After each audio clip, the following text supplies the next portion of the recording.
Morning, કેમ છો બધા? તો ફરીથી સ્વાગત છે એક નવા બ્લોગમાં. અને આપણે નવા બ્લોગની શરૂઆત કરી દીધી છે. અને અમારા નીલભાઈ જો અહીંયા હોમવર્ક કરે છે, થોડા કપડાં સુકાય છે સાથે. આ શું છે નીલ? ખોલ તો કાતર લેતી લેતો છે કાતર. નિરાતે ખોલજે.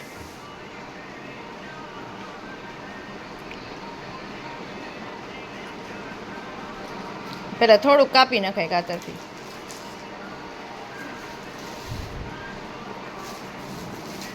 ચપ્પલ જોજો, ઈ ગોળી ઉઠશે બધી.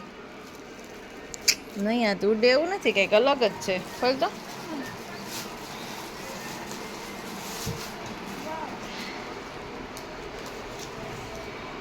એમ ખેંચી લે.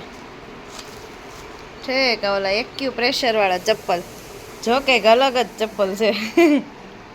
હવે તો પગમાં પહેરીને જોઈ. લાય તો નીલ બીજું. ઓય બાપા, આ તો કંઈક આમ અલગ જ લાગે છે. પગ હાવ આમ એક્યુ પ્રેશર થાય પગમાં. લાય તો બીજું. બા માટે મગાવ્યા છે એમ કહેતો હતો કૌશિક. ઓ ચાલી ન શક્યો, બહુ વાગે છે આ તો. કાઢો તું પહેર તો.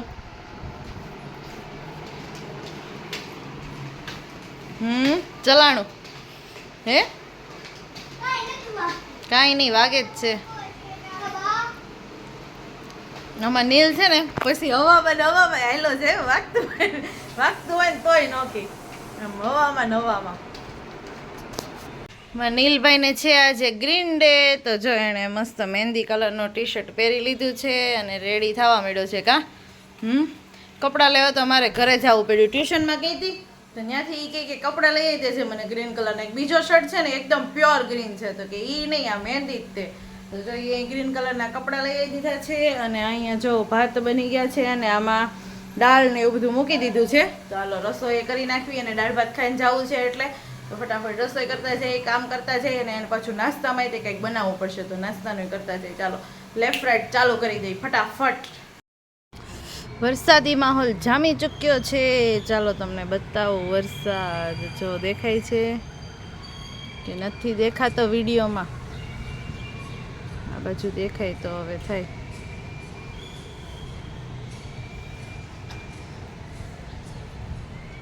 ઘણો બધો વરસાદ આવે છે ને બધું ઘાસ ને એવું બધું જો ભીનું ભીનું થઈ ગયું છે.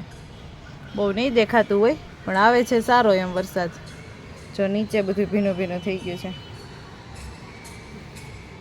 જો પાણીમાં દેખાય તો દેખાય છે ને પાણીમાં. તો સરસ મજાનો વરસાદ છે એ આવવાનો શરૂ થઈ ગયો છે. ને વરસાદમાં તો ગરમા ગરમ ભજીયા ખાવાની ખરેખર બહુ મજા આવે. બધાયના ઘરે મારી માથે પેન્ટ આવે છે કેમ કે હવે છે ને દોરીયું બંધાઈ ગઈ છે. જો દેખાતું હશે, કેમ કે ઘરમાં દોરી બાંધવાની સિસ્ટમ તો કરવી જ પડે, તો બાળકોના કપડાં પાછા સુકાય નહીં.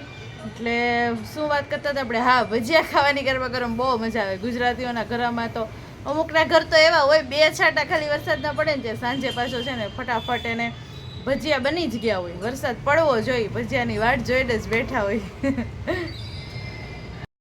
આ તો છો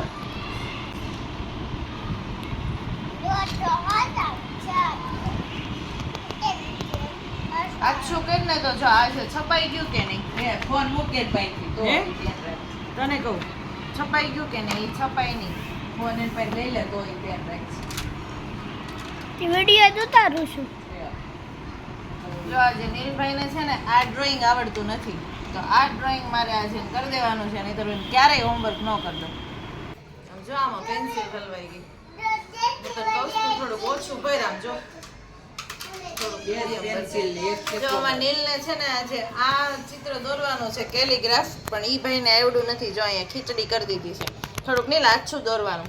તો પહેલી વાર હું એને હોમવર્ક કરી દઉં છું, નહીં તો કોઈ દિવસ ન કરી દઉં, કેમ કે આવું એને આવડું નહીં. એટલે એ જાતે જ કરે બધું. પહેલું ભણતો સિનિયર કેજીમાં હતો તોય છે ને એ જાતે જ કરતો. જો અહીંયા હું તને થોડુંક શીખવાડું તે. જો આ બે છે, આ બે એ બેની વચ્ચેથી કેટલા 1 2 ને 3 કરવાનું. તો જો 1 આ 2 ને પછી આ 3, બરોબર. પાછું આ બેન વચ્ચે કરવાનું છે 1 આ 2 આ 3. થઈ ગયું. હવે આ બેની વચ્ચે પાછું શરૂ કરવાનું. 1 2 3 એ બેની વચ્ચે થયું. પછી અહીં ખૂણેથી લેવાનું 1 2 3 પછી અહીં વચ્ચેથી લેવાનું. એવી રીતે કરવાનું. આવડી જાય કે ન આવડી જાય? કરવું જ તારે? ટ્રાય કરવી છે? એકવાર તો કરતો હાલે. લે તો એકવાર ટ્રાય કરતો.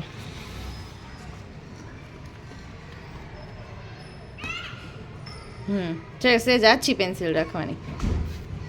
હવે આ બેની વચ્ચે કરવાની. આ તે બહુ જ નાનું કર્યું, મોટું કરવાનું સહેજ. ઇરેઝર કેમ ગયું? આવી ગયું. હાલો નીલ પેન કંપાસ બોક્સ જોવો. જો 3 ઇરેઝર 3 શાર્પનર રાખે. 4 ચોથું ક્યાં છે? 2 3 હા હા હા આવી ગયું. ચોથું અહીંયા અંદર છે ભાઈ, સંતાઈ ગયું છે. 1 2 3 4 આ ઇરેઝર, આ ઇરેઝર, 2 3 પેન્સિલું. એ છે ને પેલા નાનો હતો ને તેમ કહેતો પેન્સિલ દે પેન્સિલ દે. પછી મેં કેવું કર્યું 3 4 એકારે આપી દીધી. તો હવે એક છોલે અને નિરાતે વાપરે. નોલું તો એક દેતી ને તો બેઠો બેઠો છોયલા જ કરતો. હવે જો આ છોલે નહીં, આખી રાખી મૂકે. કર્યું? હા સરસ. લે હવે આ બેની વચ્ચે કરે. અહીંયા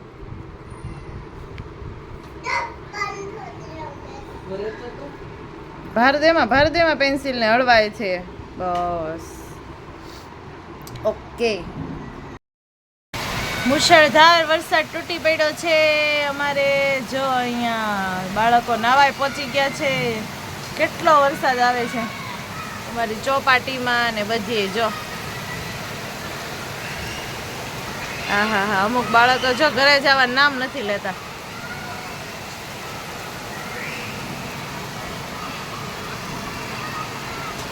ઠંડુ વાતાવરણ થઈ ગયું છે. ઠંડુ મસ્ત. બહુ વરસાદ આવે, ધોધમાર.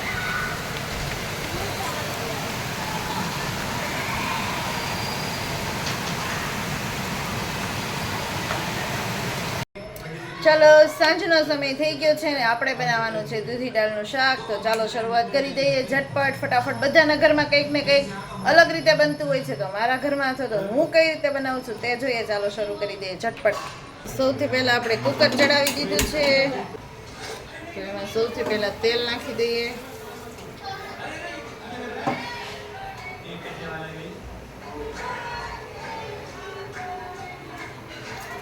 તેલ ગરમ થાય છે આપણે ટામેટું કાપી લઈએ. થોડીક રાઈ પહેલાં એડ કરી દઈએ. પછી થોડુંક જીરું એડ કરી દઈશું. થોડીક હિંગ અને હળદર તો છે ને તેલમાં જ એડ કરવાની, એટલે એનો કલર શાકનો ખૂબ જ સરસ આવે. પછી થોડાક ટામેટા એડ કરશું આપણે લસણવાળી ચટણી. ટામેટાની સાથે છે ને આપણે દાળને તેલમાં એડ કરી દઈશું, એટલે દાળ થોડીક સોફ્ટ થઈ જાય તેલમાં.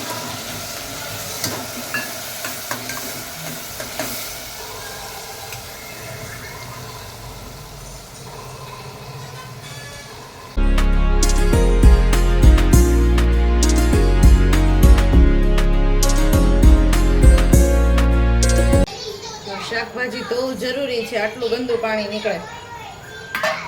ત્યાર પછી ધાણા જીરું એડ કરી દઈશું. લસણની ચટણી નાખી છે એટલે કોરી ચટણી થોડીક મીડિયમ એડ કરશું.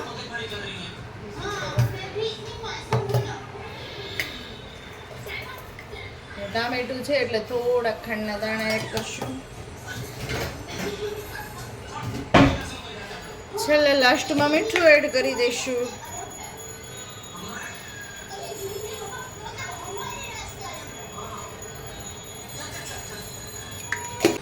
થોડુંક પાણી એડ કરશું. દૂધીનું શાક છે એટલે બહુ પાણી એડ નહીં કરીએ, કેમ કે દૂધી પાણી છોડે. દૂધી તુરિયા એ બધા શાક એવા છે પાણીવાળા છે, ઉનાળામાં ખવાય તેવા.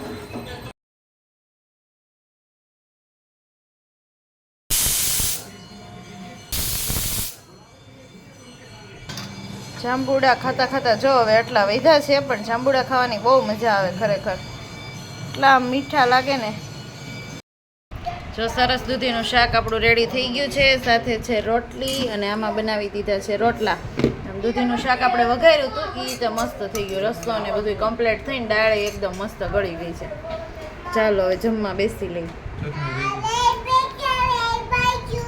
સાથે જો મરચાંની ચટણી બનાવી છે લીલી, શીંગ દાણા નાખીને મસ્ત ચટણી લીલી.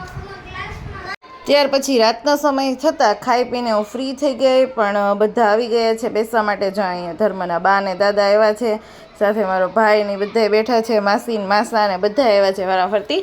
ચા પાણી કરીને હુંય ફ્રી થઈ અને હુંય ઘડીક વાર અહીંયા બેસી ગઈ. આ રીતે આખો દિવસ પૂરો થઈ ગયો, કમ્પ્લીટ થઈ ગયો. જય શ્રી કૃષ્ણ.